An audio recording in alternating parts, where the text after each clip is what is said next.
Hi there! Today we're going to go over the finishing of the All-Star Block of the Week quilt.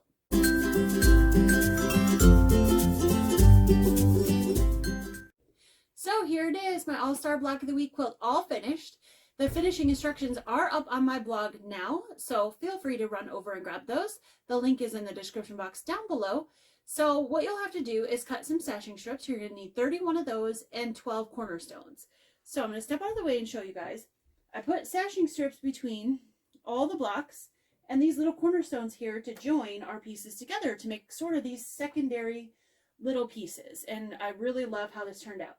Now, I did have a few people ask me recently how you get your blocks to line up straight, because they were joining their blocks left to right, like most patterns tell you to do with sashing strips, and then they would put their rows together and their rows didn't line up and their blocks didn't line up. So what I've learned to do over the years, and this is just something that I do, you don't have to do this if you don't want to, but a little trick for you to get your rows perfectly in line is sash them from top to bottom instead of left to right.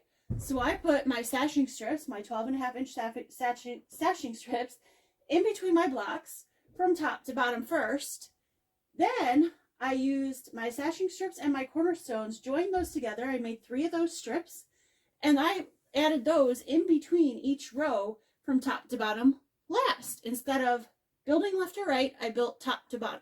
That helped keep my rows nice and in line, and as you can see, they are perfectly in line, and I love that because it came out so lovely.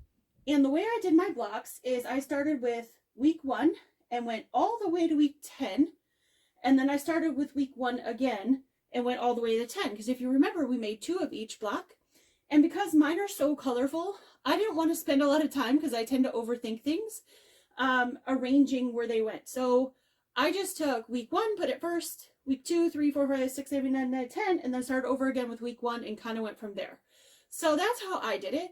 Feel free to do this however you want, of course, because it's your quilt, so you need to be happy with it. If you don't like my finishing, you can always come up with your own finishing. I won't be offended, I promise.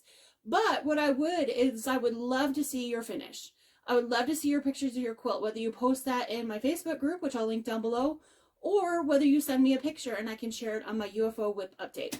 I haven't had one of those for a while because I've been super busy with designing and retreat stuff and all kinds of other things, but I'm going to have one really soon because I have a lot of blocks to show.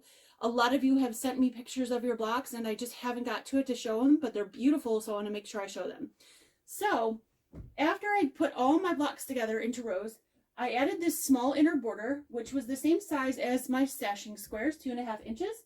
And then I added this outer border, which was 4 inches unfinished. So it all came together really nicely. I'm super, super happy with the way it came out.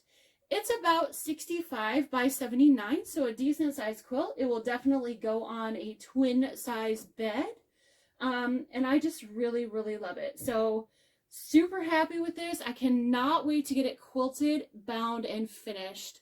So I want to see yours. So there it is. There's the finish. Thank you guys so much for sewing with me. Lots coming up on my channel. Another sew along starting mid-May. So I hope you'll join me for another block of the week, because this one was so much fun. Like I said, I love seeing all your blocks, so I can't wait to see your finished quilt tops. I hope you'll send me pictures of that, and I will see you really soon on the next Saturdays with Steph. Take care and have a wonderful day. Bye!